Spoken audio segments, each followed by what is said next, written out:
Comenzamos la unidad didáctica denominada Yo soy el Dios de Abraham, de Isaac y de Jacob. Está basada en el libro del Génesis, desde el capítulo 12 hasta el final, capítulo 50. Y hay un propósito expresado en el tema de esta unidad didáctica. Dios no solamente quiere ser el Dios de Abraham, de Isaac y de Jacob, como ya lo es, sino que también Dios quiere ser el Dios tuyo. Y esto lo manifestó Dios en el Antiguo Testamento, hablando de una forma invisible con estos patriarcas, pero también en el Nuevo Testamento, cuando nuestro Señor Jesucristo estuvo en la tierra y debatiendo con los saduceos a cuenta de la resurrección, en quien ellos no creían, ni en las cosas venideras, Jesús les citó esta frase, argumentando de que el Señor es un Dios de vivos y no un Dios de muertos. Dios sigue siendo hoy el Dios de Abraham, de Isaac y de Jacob porque están vivos en el reino de los cielos. Igual que quieren que nosotros tengamos esta confianza de que igual que nosotros vivimos en la tierra, si confiamos en Él, también seguiremos viviendo en el cielo por toda la eternidad. Por eso, todos estos estudios describen la fe de Abraham, de Isaac y de Jacob en las cosas espirituales y cómo ellos reaccionaron por la fe y no por la carne ante determinados eventos que nos servirán de lecciones para nuestro peregrinaje espiritual. La fe que describe Hebreos dice que la fe es creer en lo que no se ve. La fe es esperar en Dios, confiar en Dios. Es una fe personal, es una experiencia, es creer en las cosas espirituales, es andar por fe, siendo consciente de que ahora estamos andando en fe, significa que lo que estamos haciendo ahora, en esta clase, está agradando y glorificando a Dios. Y la actitud que nosotros tengamos no es para ni con nosotros ni para con los demás solamente, sino que Dios, que nos está observando, se está glorificando en nuestro andar, en nuestro proceder. Esa es nuestra fe, si lo estamos haciendo para agradar a Él. Todo esto es lo que vamos a ir explicando en estas lecciones, las cuales vamos a presentar con una breve oración. Amado Señor, te encomendamos estas lecciones espirituales tan bonitas de este bloque temático para que tú te glorifiques y también ilumine a todos los estudiantes que puedan recibir estas preciosas clases inspirados por tu Espíritu Santo. En Cristo Jesús. Amén.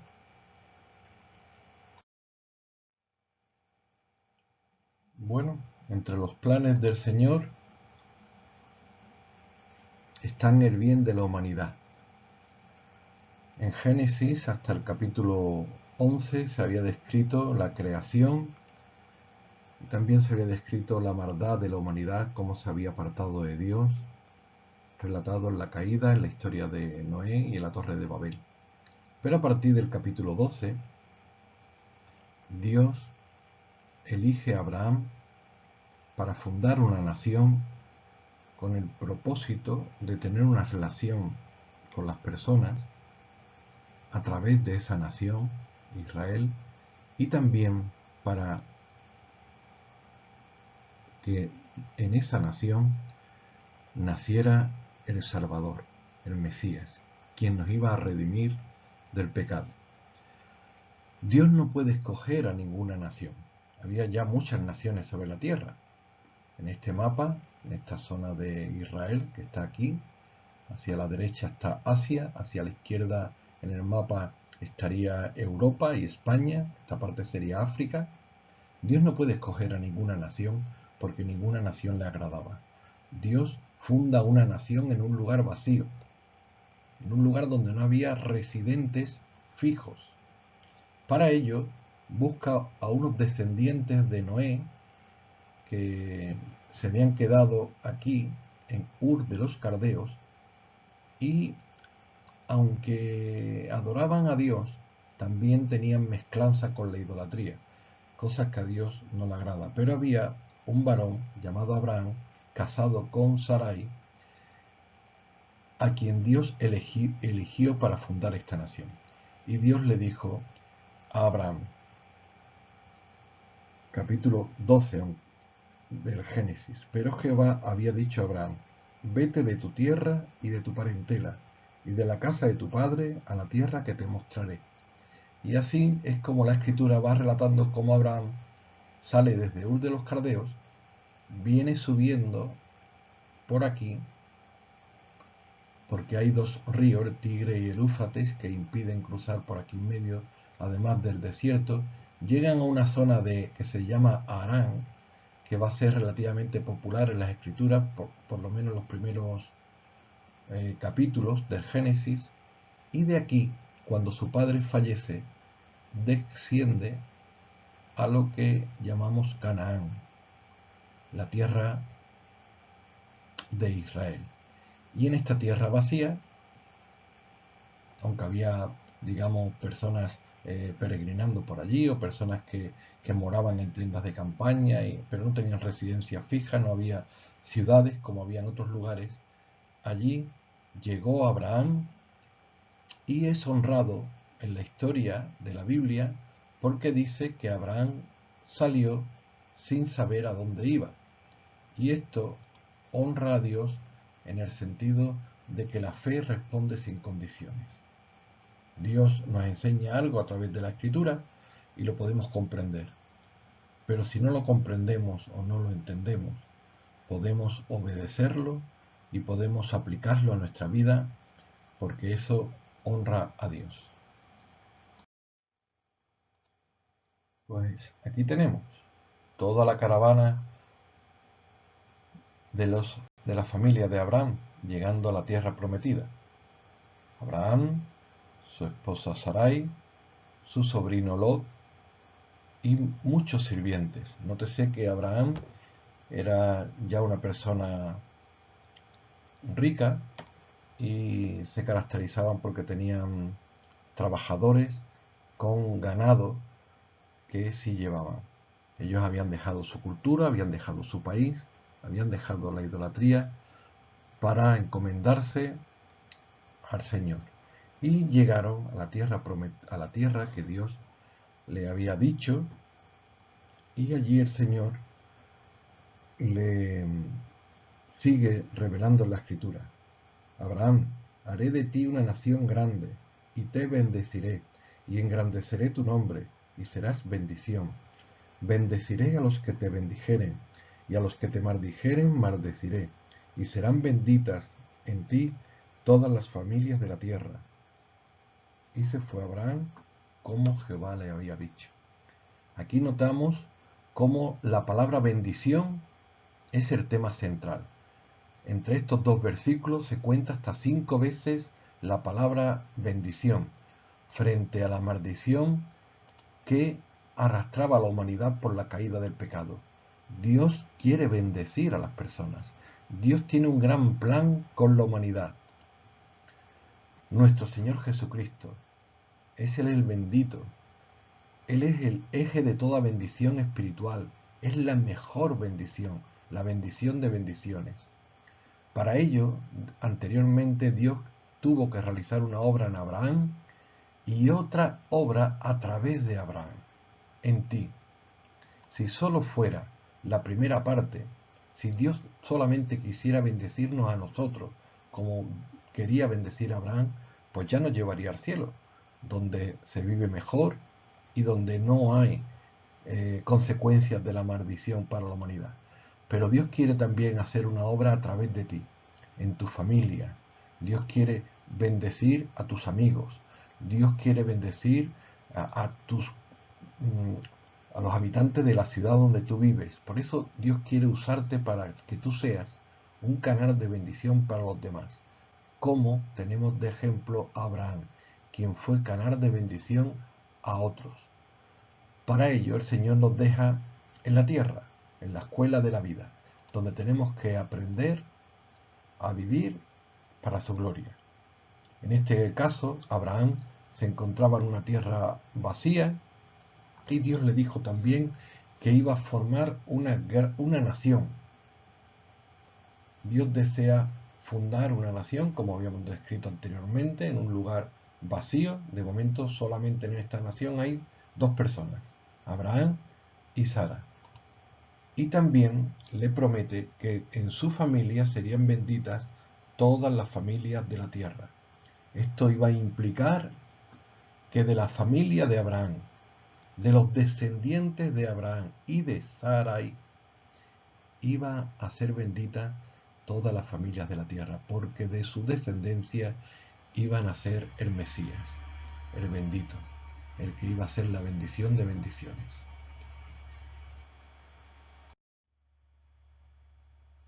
Aquí tenemos al siervo de Dios Abraham con dos ilustraciones muy gráficas que van a caracterizar la vida de Abraham y de los creyentes. Un altar de adoración, ¿veis? Piedras puestas una encima de otras, sin ser labradas, y encima Abraham levantaba un fuego cuyo humo sube al cielo, igual que nuestras oraciones en fe llegan hasta el trono de la gracia de Dios. Y también podemos ver una tienda de campaña donde Abraham moraba, ya que él no hizo ciudad fija, hecha con ladrillos, sino que él tenía puesta la mirada en el galardón, en la ciudad por venir, en el cielo. Por eso él tenía tiendas de campaña y vivía en itinerancia. Un día estaba en el valle, otro día iba hacia el norte, otro día descendía hacia el sur, más que otros días en otras épocas. Así fue como la fe de Abraham es destacada, y el Señor, cuando llega allí a la tierra de Canaán, donde hemos dicho que también había cananeos itinerantes morando en aquella zona, pues no ocurre nada especial. Cuando llega Abraham a este lugar no hay fuegos artificiales, no hay ángeles tocándole las palmas a Abraham por lo bien que lo había hecho. No ocurre nada. Pero Dios ve cómo nosotros actuamos cuando aparentemente no ocurre nada. Y esto es lo que destaca en la vida de Abraham, que él levanta estos altares de adoración para cantar y para bendecir en nombre de Dios, hasta que Dios haga algo, o Dios considere que debe hacer algo. Si no, pues vamos viviendo honrándolo. Y en este caso Dios se le apareció por segunda vez a Abraham, y cita la escritura: apareció Jehová a Abraham y le dijo: a tu descendencia daré esta tierra, y edificó allí un altar a Jehová, quien le había aparecido. Y luego se fue de allí a Betel y plantó su tienda, y edificó allí otro altar al Señor e invocó el nombre de Jehová. Vemos lo de las tiendas y lo del altar, pero vamos viendo cómo van pasando los años, y aunque Dios le había dicho a Abraham que sería bendición para otras naciones y que en su familia serían benditas todas las naciones de la tierra, Abraham y Sara no tenían hijos. Además, dice al final la escritura que Sara era estéril. Estéril es una mujer que no puede tener hijos. Y la escritura lo describe. Dios, por supuesto, lo sabía, pero nos lo hace saber de antemano a nosotros para que veamos cómo Dios elige a personas, aunque aparentemente por la naturaleza física no puedan hacer la obra para la que han sido llamados, para que nuestra confianza plena esté en la obra de Dios. En este tiempo intermedio, que llamamos intermedio, en el que no ocurren aparentemente cosas, sí ocurre algo. Llegan las pruebas. Vemos aquí la palabra prueba. Después de las pruebas llegó el hambre a aquella tierra. La tierra que Dios le había dicho que fuera, podía haber sido una tierra que estuviese siempre todo bien, pero en la vida ocurre que hay tiempos de luces y tiempos de sombra, tiempos de prosperidad y tiempos de adversidad, como le ocurre a todas las personas. Y Abraham, en este tiempo de prueba, es como un examen. Una prueba es como un examen, en el cual uno puede aprobar o puede suspender. Dios le había dicho que estuviese allí y que allí Dios lo sostendría. Pero Abraham titubeó y al ver que había carencia de alimento para su ganado, descendió a Egipto. Y allí en Egipto se presentó ante los oficiales del faraón y tuvo temor de que se enamorasen de su esposa, Sara, que era muy bella, y que a él lo matasen. Y cuando le preguntaron que quién era, él dijo una mentira, argumentando de que era su hermana, ya que tenía un rasgo familiar. Por ahí citó esa explicación, pero claro, el faraón entendió pues que era su hermana y que como hermana no era su esposa, por tanto era una persona, una mujer libre para el faraón poderla tomar. Y así que agasajó a Abraham con muchos regalos de ganados, de, de vacas, de camellos. Pues imagínate todo lo que podía regalarle. Una persona cuando parece que es prosperada o enriquecida, parece que ha acertado, pero que va. Abraham se estaba equivocando grandemente. Esta prueba estaba fracasando estrepitosamente. Y lo que era peor, Faraón llamó a Sara a palacio para tomarla por mujer. ¿Quién puede enderezar nuestros caminos cuando se han torcido? Queridos estudiantes,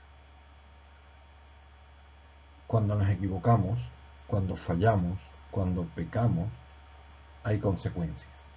Detrás de un suspenso hay daños a otras personas, hay dificultades para nuestra vida, por supuesto nos alejamos del propósito de Dios.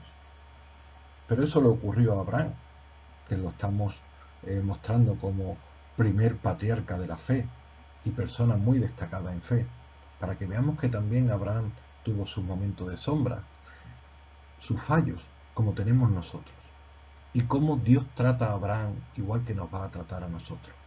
Generalmente cuando fallamos, nuestra conciencia nos abruma y nos sobrecastiga, más allá incluso de lo que quizá deberíamos.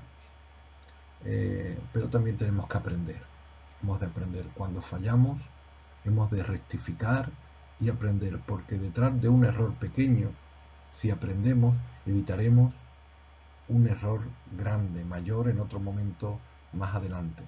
Pero si no aprendemos, estaremos errando constantemente en nuestra vida. En la situación de Abraham que estábamos describiendo, cuando el faraón fue a tomar a Sara por su esposa, Dios se le apareció a Faraón y se lo impidió. Y le dijo que no le tomase, no le pusiera una mano encima a esa mujer, porque era la elegida para ser la madre de una gran nación. Y Faraón le argumentaba que él no lo sabía, y Dios sabía de la inocencia del faraón, por eso le estaba advirtiendo. Entonces Faraón echó a Sarai y a Abraham de aquel país. Y Abraham y Sara llegaron de nuevo a Canaán. Vemos quién arregló esta situación. La arregló Dios. Muchas de nuestras causas torcidas son enderezadas por Dios. Y dice la Escritura que llegaron hasta el lugar donde había estado antes. Dios lo puso y nos restaura plenamente. A veces nuestro sentido de la justicia no lo admite, como la historia del hijo pródigo que quizás hayamos escuchado, cuando se apartó de la casa del padre y regresó y le decía al padre, no merezco ser llamado tu hijo, no merezco que me trates como antes, pero trátame como un sirviente. Pero las misericordias del Señor son abundantes. Él es Padre de misericordia Él nos perdona y nos restaura plenamente, no de cualquier manera. Él no nos pone un parche. Él no nos enmienda un poquito. Él nos da una nueva vida en Cristo Jesús. Porque si confesamos nuestros pecados, Él es fiel y justo para perdonar nuestros pecados y limpiarnos de toda maldad. Cada día, Dios nos restaura y nos da nuevas oportunidades, porque sus misericordias son nuevas cada mañana. No vivamos con la mochila de los pecados y los errores de ayer, porque Dios tiene nuevos planes para ti hoy. Ruega al Dios del cielo que nos dé la gracia para glorificarle hoy, porque una vida que honra a Dios es el sumatorio de muchos días honrando a Dios. No esperes solamente una gran acción, sino confía y depende de Dios para cada día glorificarle y honrar su santo nombre, como iba a ser Abraham en todas estas historias que en su voluntad iremos narrando. Que el Señor os bendiga.